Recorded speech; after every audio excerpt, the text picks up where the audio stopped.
ఇప్పుడు విజయ్ దేవరకొండ బిలో ఆయన టెక్స్ట్ లో ఒక మ్యాటర్ చదివాను, షాక్ అవుతున్నాను. అరే మన అన్న దేవరకొండ చెప్తే నేను ఇమీడియట్ గా ఈ యాప్ డౌన్లోడ్ చేసుకుంటాను. అలాగే బాలకృష్ణ అట, మంచు లక్ష్మి అట, ఇలాంటి వారు 25 మంది ఇప్పుడు అరెస్ట్ అవబోతున్నారు. ఒకవేళ పోలీసులు వాళ్ళ దగ్గర పొలిటీషియన్స్ డబ్బులు తీసుకొని అరెస్ట్ చేయకపోతే వారందరినీ సుప్రీంకోర్టుకి నేను నడిపిస్తా.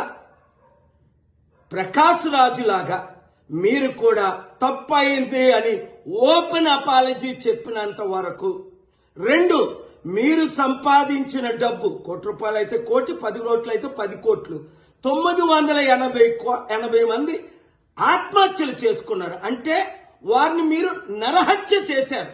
మీ ఇన్ఫ్లుయెన్స్, మిమ్మల్ని ఎంతో ఫాలో అవుతున్న ఈ ఫాలోవర్స్కి మీరిచ్చే గిఫ్ట్ ఇదేనా? మానవత్వం లేదా? దైవత్వం లేదా? రాక్షసుల్లాగా వాళ్ళ జీవితాల్ని మీరు దోచుకోవడమేనా? ఎండ్ ఆఫ్ ద డే మీకు మిగిలింది ఏంటి? ఆత్మకు శాంతి కావాలా? మనసుకు రక్షణ కావాలా? నెమ్మది కావాలా? ఫ్యూచర్ మంచి పేరు కావాలా? లేదా చరిత్రహీనులుగా మిగిలిపోవాలా? ఆలోచించండి. 72 గంటల టైం మీకు ఇస్తున్నాను.